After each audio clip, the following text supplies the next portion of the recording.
Okay, we're going to go into this teaching, Have the Mind of Christ. We're talking about philosophy. Philosophy is the study of ideas. It means the love of wisdom. Wisdom is the loving application of truth, by the way. That's the definition of wisdom. The loving application of truth. You can say the truth to your wife at the wrong time, in the wrong way, about how she looks today. It's not loving, and the timing wasn't right, and she usually say, your timing's bad. And so you weren't very wise. Wisdom is the loving application of truth. We are commanded to be wise. Okay, we need the mind of Christ. Let's look at some of this ideas behind studying philosophy. A Christian education, or a biblical education, I should say, has four objectives. At least I've given the list of four here. One is to promote critical thinking. We need to teach people how to think about thinking, how to think about the environment, politics, law, economics. Another aspect of it is cultivating a hunger for truth. I mean, I would love to have another 100 years of life to learn more about chemical engineering and space travel and mechanics and, you know, just the amazing thing. I don't know hardly anything. I mean, would we have 1% of all knowledge? Probably not even that. I wouldn't have 1% of carpentry knowledge, let alone some of the other stuff. So truth is marvelous. And we're living on earth at this time. We've discovered some amazing truths that people 100 years ago didn't even know existed, like flight. Sit in a jetliner drinking tea at 39,000 feet at 500 mile an hour. Who would have thought of that 200 years ago? Nobody. Amazing. Get on the internet, make a video, send it to China that instant. FaceTime somebody, and you could be talking for free across the world to your grandma on your watch. I mean, come on. Knowledge, we're just touching the tip of the iceberg of what God has put in creation. We have no idea. We won't get to see it all because we're corrupted, fallen, and this universe, God will make a new heaven and a new earth. So, but it's amazing. So we need to have a hunger for truth, all kinds of truth. We shouldn't shut off the questions to young people. They ask a political question, say, you know, that's an important question. I don't have all the answers, but let's see, how would we go about answering that? So I want to put it to you, look, I don't know everything about chemical engineering. I know very little.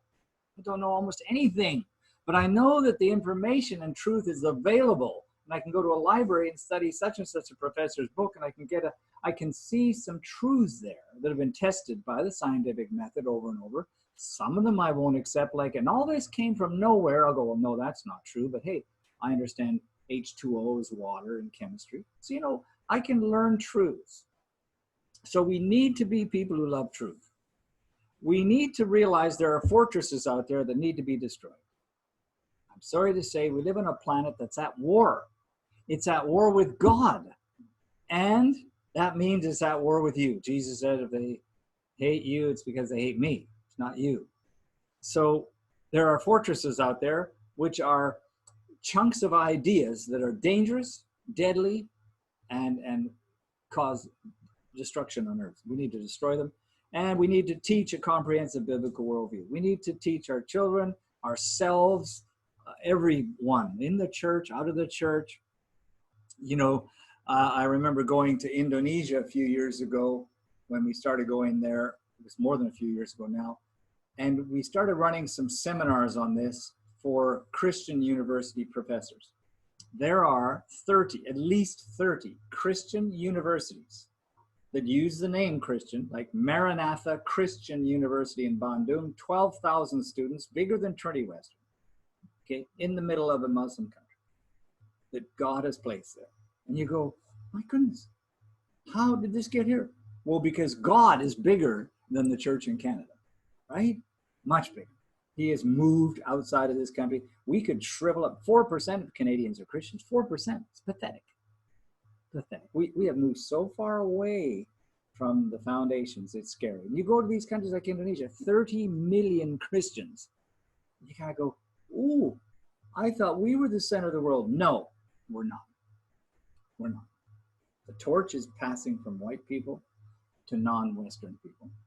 85% of the church is non-Western now, African, Asian. God is moving in his purposes with or without you.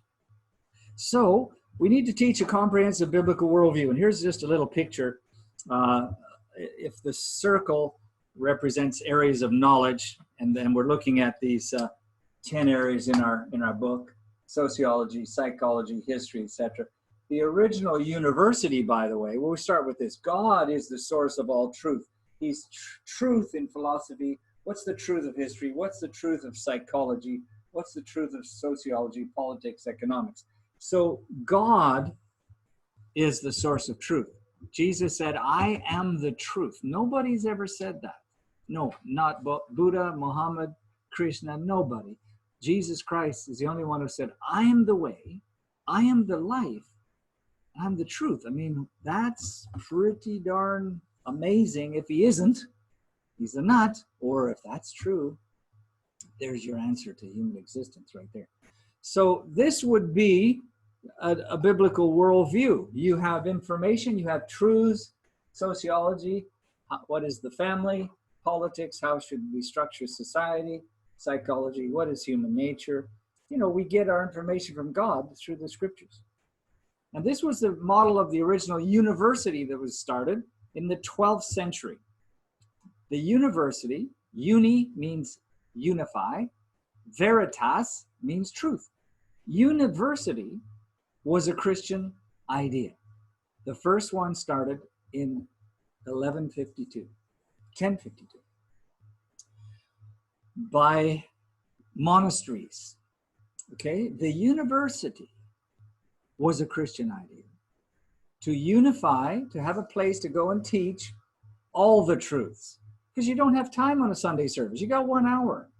How are you going to cover politics? How are you going to cover all these topics in an hour on your Sunday service? You're not going to be able to. So God birthed a university, uni veritas, to teach these things. And it was started by the church, not by the animists, not by the Muslims, not by anybody else. It was started by the church. And God was the center, and all these disciplines became departments, and they all had their reference point as God.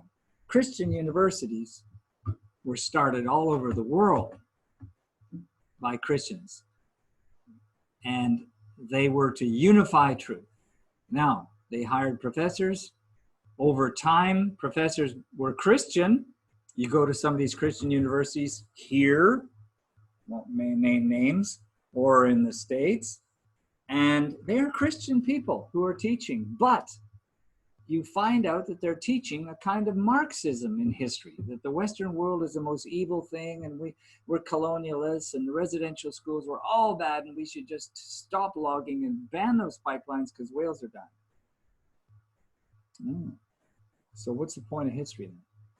My question is, what does God want to see on planet Earth? Trees or civilizations? I repeat, what does God want to see? Is he happy that there's a civilization here in Canada? Well, you know, we've got an airport. Vancouver's taken up a chunk of land. Montreal, maybe this is all upsetting to God. And all he wanted was just leave those wolves and those moose alone. I doubt it. Because the purpose of history was to fill the earth, subdue it. And subduing it means this is a good thing. God's pleased with his projector and computer. He's thrilled with the airplane. Although, just think of what's coming. We have no idea. We might be flying without a plane if we don't destroy ourselves first, and God doesn't come back first. Anyway, the amazing thing is that the Christian university was started to unify truths, and they began to hire people who had Christian hearts but not Christian heads. And so they were teaching other mixtures of ideas that had no biblical reference point. So they took out God. And most universities today are not Christian, so they have simply put atheism at the core, and all the disciplines largely teach atheism, and that's what you're going to get. That's not a biblical education. But Christians can go there, because it's dangerous to go to a Christian one if you're listening to professors who aren't biblical, or you don't know how to measure them. And I've been there. I've sat under them, not Christian ones, but atheists. And now I know how to measure them. Oh, I see. Oh, this is a Marxist. Okay, I got it.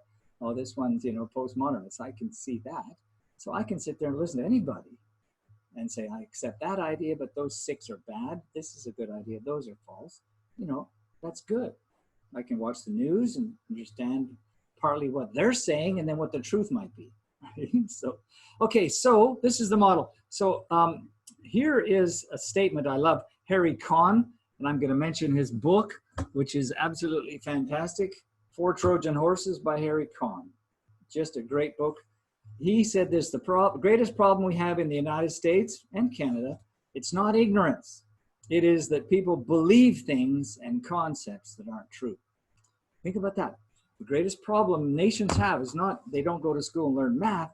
That's part of it, but that they already believe things such as Hinduism, Islam, atheism, Marxism, that aren't true. So it damages them, and it damages civilizations.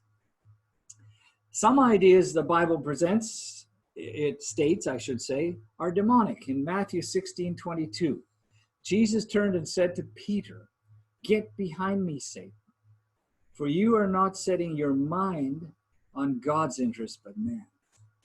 So this is an astounding statement from God rebuking a human, not because he's human, but because he has ideas in his head that aren't biblical, and furthermore, they came from the devil. So you can have ideas in your head that came from the devil, such as abortion's everybody's right, and it's either that or it's a completely fleshly origin, but certainly the global impact of abortion, I would have to say it was an angel that spoke to that judge in 1973 and said, "What's a person?" That's what I think. You could not have this level of incredible slaughter. 100 million a year? It's like unbelievable, worldwide. Okay, so Jesus rebuked Peter, not as a person, but for the idea that was in his head, and said, that is Satan right there. Peter must have been stunned. What? Who, me? No, Jesus is talking about the idea you've got. Get behind me, Satan. Here's Mr. Marx. And here's one poem that he produced called Pale Maiden. See what you think of this. The hellish vapors rise and fill the brain till I go mad, and my heart it utterly changed. See this sword, the Prince of Darkness sold it to me. From the book I Believe in Satan's Downfall, Michael Green. Well, I would say he had an experience. And this man is responsible for the sum total of at least 170 million dead in wars from 1917 to 1990. And they're continuing today under the Communist Party in North Korea, China, and Russia, meddling in nations around the world like Syria, Iran, everywhere, North Korea. We are still facing the repercussions of Mr. Marx, and cultural Marxism is in our campuses and in our courts, and destroying from the inside. The very people are sensing. You can talk to them now. They go, I feel like we're losing Canada. People say that now. I feel like this country's going down. Do you ever get that sense recently? It's very recent, but there's something powerful happening. You can't chop down all the legs your chair is on without the thing toppling. And they're chopping out the economics, the moral, the legal. Powerful.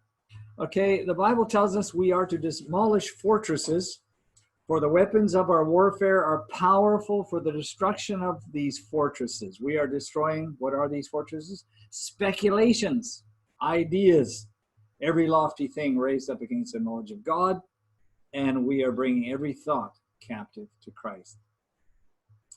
So that is what we're doing on earth. We are to bring our own thoughts captive to Christ. You should ask yourself, is this a biblical thought in economics? Set up a cupboard in every area of your mind for economics, law, politics, etc., and start filling that with truths. The Bible also says in Ephesians 5:11, do not participate in the unfruitful deeds of darkness, but instead even expose them. So that is part of the Christian job. We are not to be silent and just bow before Caesar. Even if the court is telling you, you will do this, there's going to come a time when you have to say, I'm not going to be silent. I'm going to expose this. There are people fighting now. There's this one father in BC who's been threatened with punishment by the court if he even mentions his daughter by her name. And anybody who publishes that story will be charged because the court said, you're not even allowed to talk about that. Says who? Says who? Says the court? Is the court right? This is what it comes down to that they don't teach you at law school. They teach you how to do the law, but not question the law. So the Christian question is, when is the law right? It can be right many times. You shouldn't kill your child, you shouldn't speed, you shouldn't do this, that. But there are times the law is not right.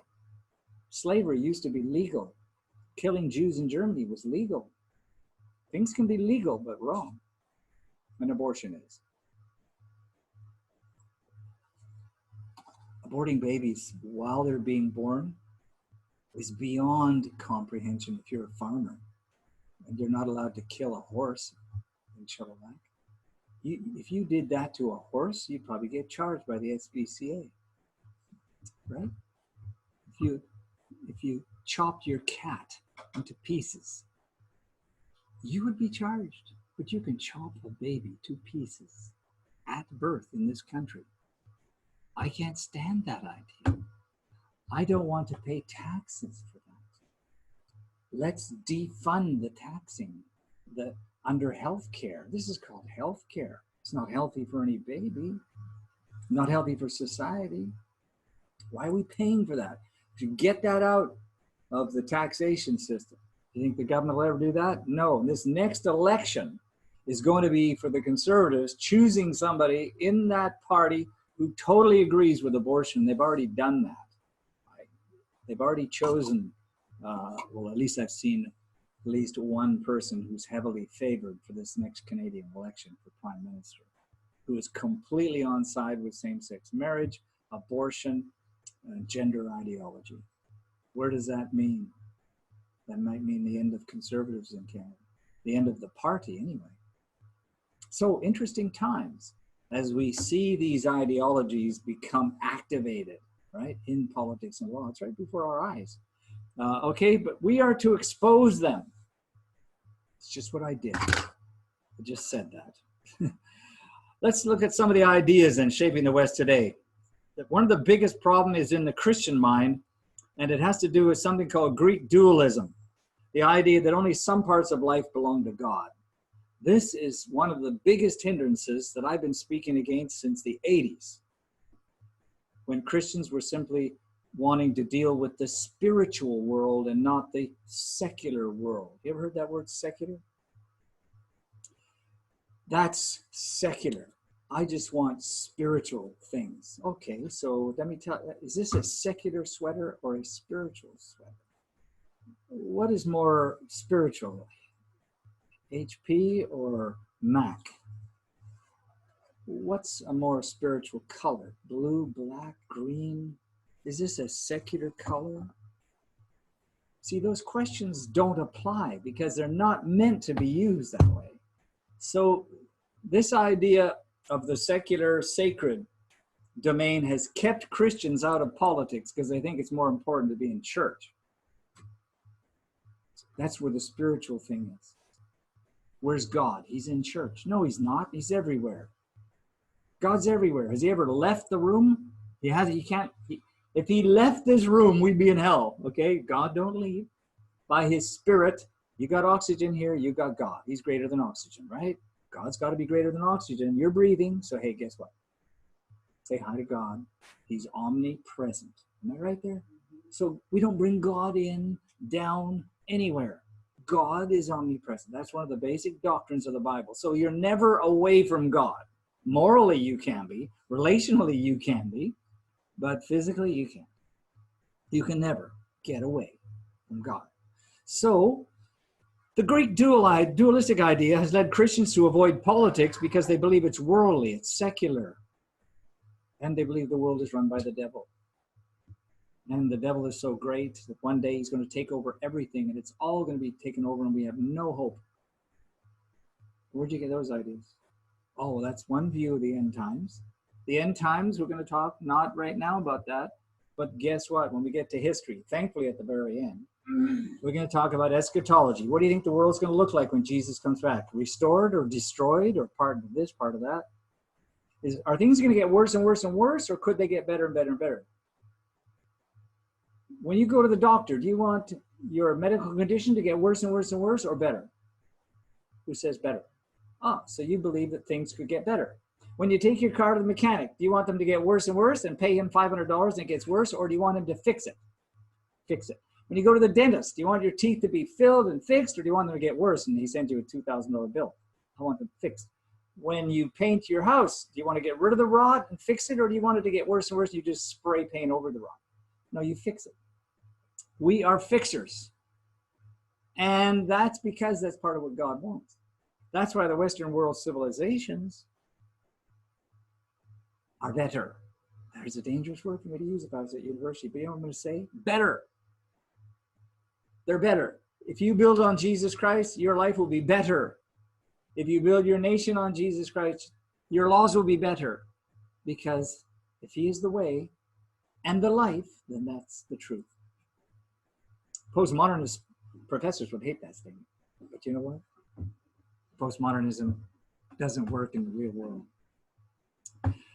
Okay, so let's look at this Greek dualism. Where did it come from? Well, in Acts 17, we read that Paul knew the Greek mindset. He was speaking to the philosophers in the Areopagus. You know, he used to move around and go sit with the philosophers. Yeah, I'm going to go preach the gospel here. You know, he roamed around. He was a tent maker. Jesus was a carpenter. So they used to go out in the streets. They didn't sort of go and hang around the temple. Very few of Jesus' ministry times were in temples. They were always out, right? Wandering around. If you look at the back of your Bible and see where Jesus went, I couldn't believe he could go that far. I mean, he wandered hundreds of miles. Was it just by donkey? Donkey and walking. Incredible. And he was going into all these places. So Paul knew their mindset, and he used an everyday idea to begin communicating. He sought to destroy their fortress, and he successfully challenged and undermined their Greek worldview. So if we go to Acts 17, I won't take the time, but you can go there. Go to Acts 17. Paul goes to the Areopagus. All these philosophers are sitting around. He notices they got statues to all their gods. He said, hey, I noticed you got one to the unknown God, right? So he's smart. He looks at the culture. He sees a doorway to use worldview witnessing, and he's going to ask them some questions to get into their mind, right? He said, hey, I see a statue to the unknown God here. What's that all about? Well, Paul, we don't know. There could be a cousin of one of our gods out there, Zeus or, Aphrodite, and we don't want to offend any god because we know they can come down here and do earthquakes, and they can make me sick, and they can cause, Poseidon can cause a tidal wave. And so, you know what? These gods bother us a lot, but hey, we just left that open. Paul said, I'm going to tell you about this God. They go, whoa, marvelous. Let's hear this. Who is it? He said, I'm going to tell you where the universe came from. And you know what? That freaked them right out. Because number one, the Greeks thought the gods lived in a realm above the earth, but that the other realm of the cosmos, the universe, the star systems and everything, was always there, eternal. They believed the universe was eternal. But the gods lived and died, came and went, and could come down to earth and be half human, half horse, could marry a human and have superpowers. So they thought the gods were subject to the eternal laws of the universe. You with me? Okay, so he said, I'm going to tell you now. And they believed that the universe was eternal. It wasn't created by anybody. Paul comes along and he says, I'm going to tell you who made the universe. Well, right away, I could just imagine. I'd love to have been there during that. I would have loved that. I'm going to tell you who made the universe. They would have been absolutely horrified. What? That's impossible. That's impossible. The universe was made by any god, not one of their gods. That's why Paul's going to talk about somebody different. He goes, I'm going to tell you who made the universe. They go, oh, okay. And he came down to earth. All right, we know that can happen, right? The gods used to come down, bother them. He came to earth. Okay. And then he died on a cross for you. What? They go, what? If you read Acts 17, they go, this man is an idiot. This man's a babbling fool. I'm getting out of here. Others believed.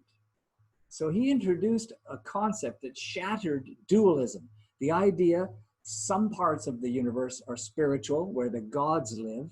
Everything else is natural, not God ordained. You get me? That's dualism of the Greeks. Paul shattered it in Acts 17. I'll tell you where the matter of the universe came from. God. Boom, he unified everything under God. God made everything. And he came down and died on a cross for you. I mean, Paul blew away their dualism, and they didn't like it. Some wanted to crucify him probably. Others said, I believe. So what are we doing with this dualism today? Well, dualism today, life is viewed in two completely separate realms. We got the heavenly, earthly. You hear Christians talk about this all the time. Everything of heaven is good, earth is bad. Spiritual, worldly. This term, spiritual worldly, again, is setting your brain up into two categories. What's a more spiritual computer? What's a more spiritual color? It doesn't even make sense to ask the question. You shouldn't be trying to answer it because it makes no sense to even ask it. So when Christians start asking these things, what's the more spiritual music?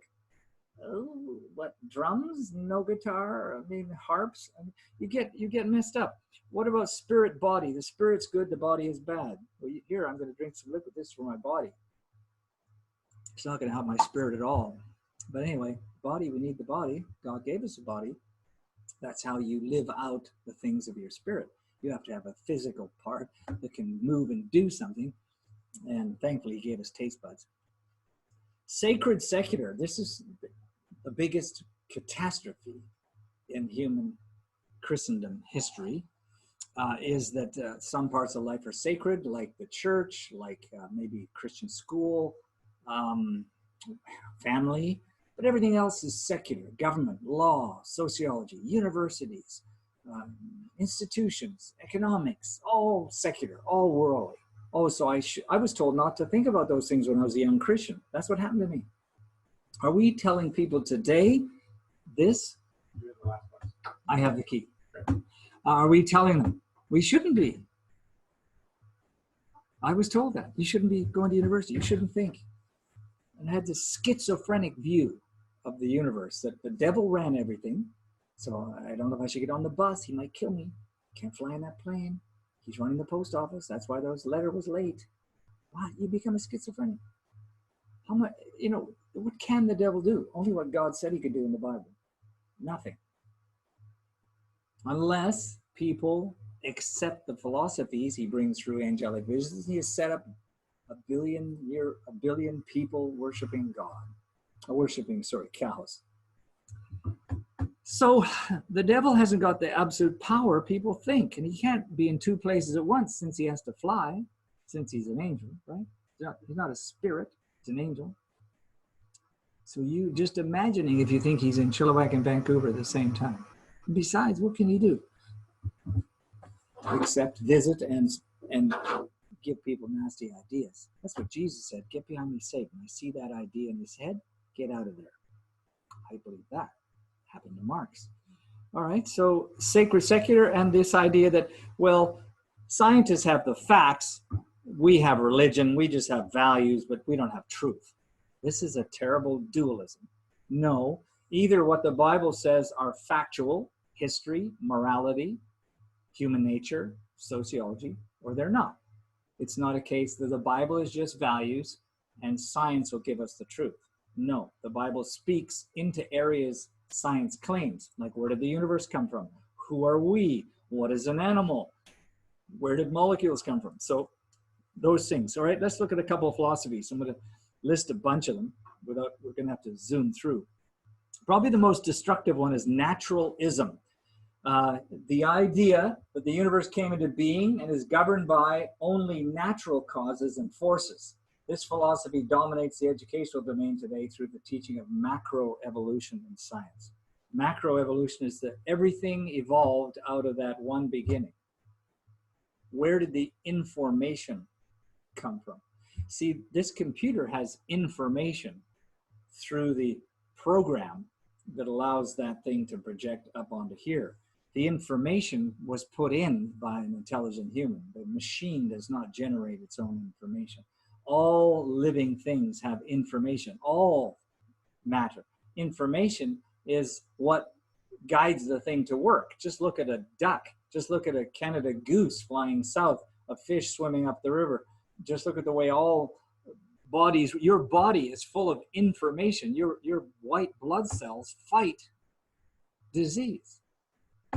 How does it know that? you have white blood cells that are killers, that kill disease. And if you didn't have those, you're dead. Because the first little infection you got in your finger, there's nothing to stop that infection from killing your body, except there's a whole army of white blood cells that somehow there's information that goes to those white blood cells to attack the germ in your finger. Well, you figured that. Do you think that just happened? I mean, that's just one thing. Your body heals itself. Medicine just helps your body heal itself. Okay, so naturalism is the view expressed by this professor at Cornell, who is, now somehow I've got a little bit out of whack here. Can that come over that way? Oops, am I not doing that right? Oh, but this is the projector's gone. No, something on the level. It'll come back. Let's just leave it there. I've twisted the screen. Okay, let me summarize my views on what modern evolutionary biology tells us loud and clear, and I must say these are basically Darwin's views. There are no gods, no purposeful forces of any kind, no life after death. When I die, I'm absolutely certain I'm going to be completely dead. That's just all. That's going to be the end of me. There's no ultimate foundation for ethics, no ultimate meaning in life, and no free will either. Well, he seemed to believe in free will. He was speaking. He believed there was meaning because he wrote that piece and it was trying to express meaning and purpose through it. So he's contradicting himself, saying there's no purpose, which is a purpose. There's no meaning, but he expects you to understand what he said. And on and on. No free will, but he's written that freely of his own accord. Okay, naturalism has led to areas like this in our country, whereby the legal definition of marriage was changed by amending outdated moral views left behind by social evolution. So what we see here is outdated. The term outdated moral views means that morality is evolving. Morality is changing. This is an evolutionary view of morality. Killing someone is never going to be outdated. The 10 Commandments have not been seen to be outdated for any civilization that supplied them. Do not steal, do not murder, no theft, no lying, no coveting other people's things. So this idea is an atheist naturalist conclusion that morality is outdated and it's got the Marxist flavor. Social evolution is now causing us to leave. This was in 2003. This came out in a paper in Surrey. This is as real today as it was then. We are living in this time right now as this has been applied. All right, same-sex marriage is one more step in the evolution of relationships. So we see the atheist worldview come out in the media all the time. You just got to be tuned in to see their logic, you see. We need to move into same-sex marriages because we're evolving. We're evolving as people, and we had that old Christian idea from way back from a book that was written a long time ago. So all that mentality is evolutionary. See, what was long time ago must be now altered because we're moving forward. So that's why they call themselves progressives. We got to leave behind all those old ideas. We used to think it was between a man and a woman. Now we know marriage is free and open, can be whatever you want. See how that works? We are we are here. Absolutely living in this era. Humanism is the belief that human beings are the product of blind evolution, that man's happiness is the highest value. So humanism's a philosophical, religious, and moral point of view. And according to John Dewey, humanism, here in humanism, are all the elements for a religious faith. It remains to make it explicit and militant. So humanism is a philosophy. By the way, philosophies have an ism on the end, ISM. I don't know if you notice that. Marxism, evolutionism, humanism, naturalism. Okay, so you can take a word, and that's what's happened. People take a word like female, feminine, and make a philosophy out of the feminine, though, then you're in trouble. Feminism. So what is the philosophy of feminism? Well, it depends if you bring a bit of Marxist to that or you bring a bit of lesbianism to it to mix it up a bit. So feminism is any philosophy is going to prioritize that thing.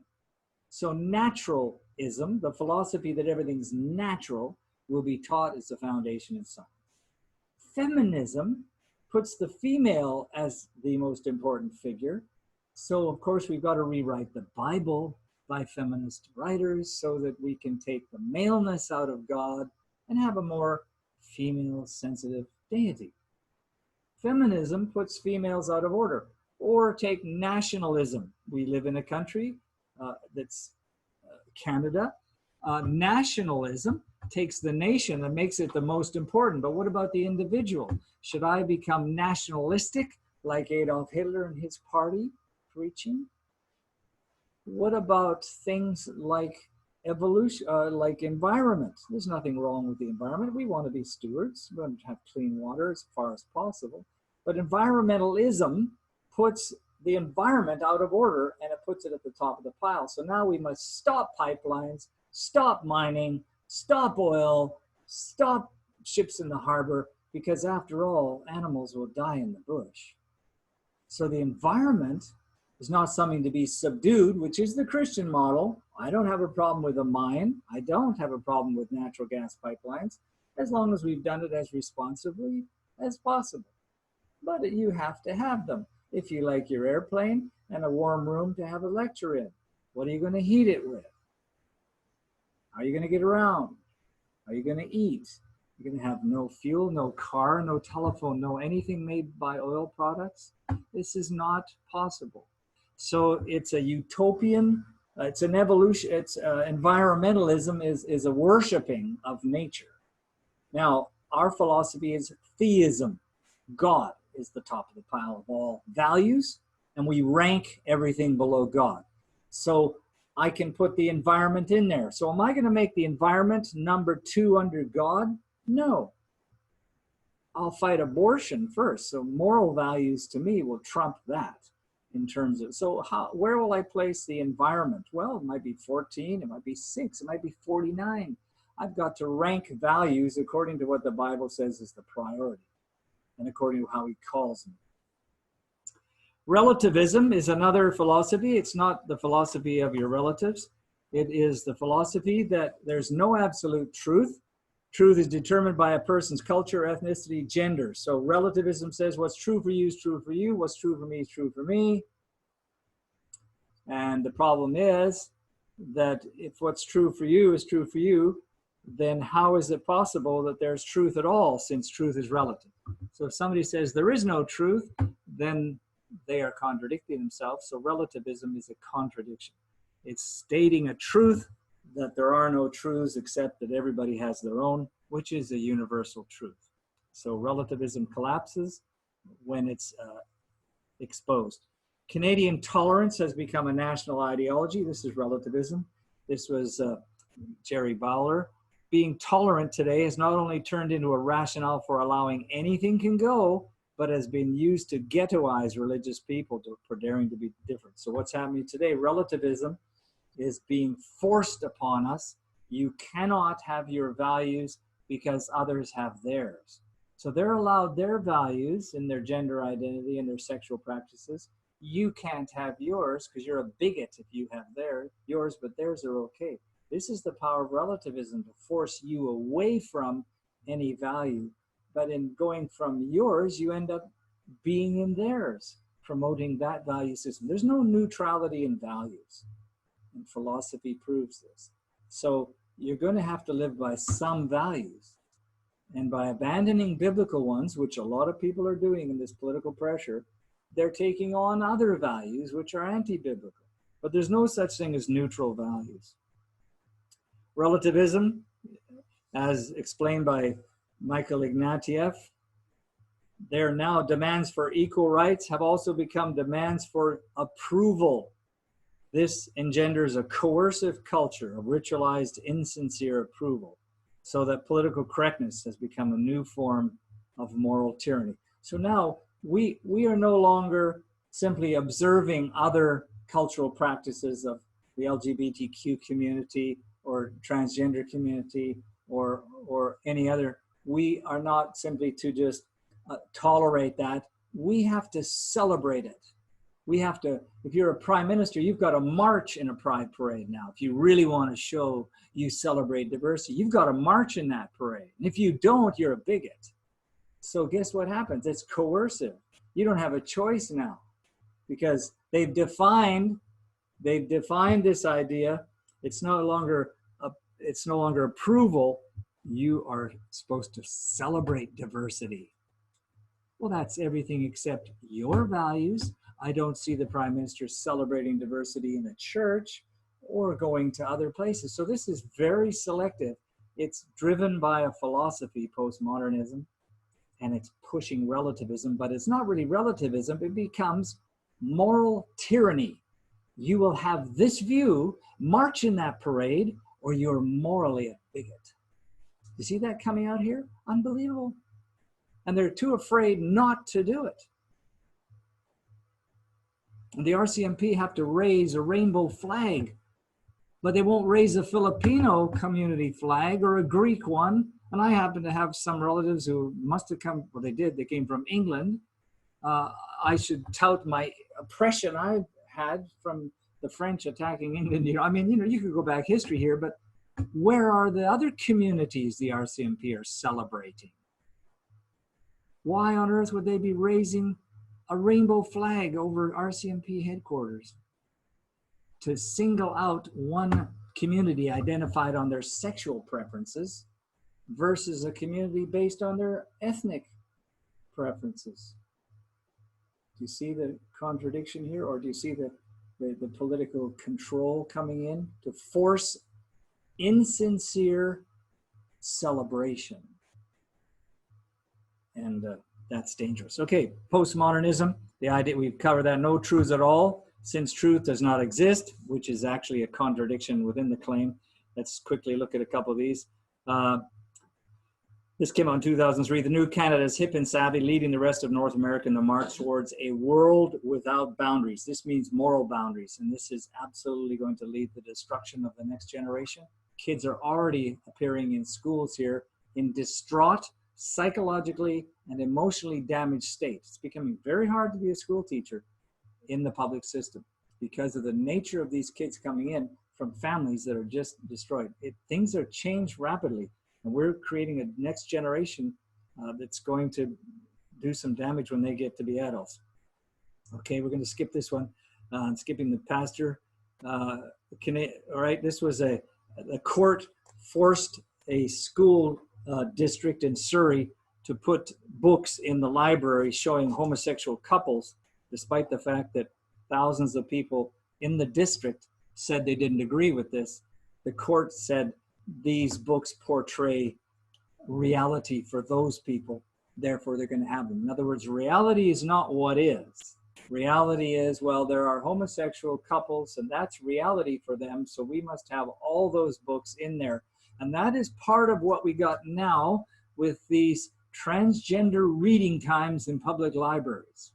We've got to expose little children to the reality that some people dress up like a woman when they're really a man, and they put on, I don't know if you've seen some of these drag queen reading times in public libraries. This is part of showing kids the reality of things as they are today. So we live in a challenging era. We're going to come to an end. The era we live in is postmodern. We are going to address some of the philosophies as they emerge, which are regular and every week, but we must come to grips with the ideas that abound. We must learn to identify them when they appear in the media and they appear as a policy in your school district, or they appear as a mandate for the prime minister. He's got to take this march, or, you know, we've got to allow the blockade of that street, because after all, there's one group that they don't agree with the pipeline. I mean, some people don't agree. So we have to stop that road because they have a voice. And so they should be able to make thousands of people become unemployed and stop business because, well, after all, they've got a voice. The question is, where's the right place in the democracy to express your opinion such that it doesn't do great harm to everybody else? So we live in a turmoil of philosophical confusion. And sadly, many Christians are all embroiled in this. And maybe some of your relatives, as you talk to them, maybe find out they're angry about certain votes and certain political parties and this person, that person. We need to help them think about it. So what you need to do, before you give anyone an answer, learn to ask them the questions. that will expose their own thinking. So if somebody says, you shouldn't be talking about that, and you say, well, that's interesting. Why wouldn't we be able to talk about that? Probe their thinking so that they can be led to see the contradictions in their position. Do you know what I'm saying there? Yeah, if they're willing to go there. And I admit there are some people who they won't go there. They'll just shut you down. But it's more useful if you can lead them, like what do they say, you can lead a horse to water, but you can't make them drink it. So if you can lead them to the conclusion that their ideas are going to lead them to, then you might be able to win them back. But Christians are not used to thinking. They've been afraid of the mind. They've been told the mind is evil. I was told that. They're afraid of talking about politics because, well, there's two things we can't talk about at the table, religion and politics. I go, why not? I mean, you want to talk about all things. So we need to be, as parents and grandparents and educators and friends, ready to hear questions, ready to figure out the value of that question, the truth value of it, and learn to ask. And I'll do this next time we get to our next session too. Learn to ask the kind of questions that will open up the discussion and lead them to the place where they have to make a decision. Do they want to be contradictory, or do they want to rethink their position? Does that make sense? We want to lead people to Christ. And sometimes you have to pick the weeds out of their head first before you can get to the heart, right? So that's what apologetics is. Apologetics is giving a reason as to why you believe anything biblical, whether it's politics or sociology. Why is the family, man and a woman married, the best model ever for the human race? Well, because you got a lot of track record there, people. It's nothing else is going to work. So anyway, we need to be able to give good, solid reasons. There's so much material out there, so many good books. Again, I want to just affirm my closing with this one, Harry Kahn's book, Four Trojan Horses, a great old book, but it's terrific and covers many of the ideas we're facing today. All right, let's close in prayer and we'll end here.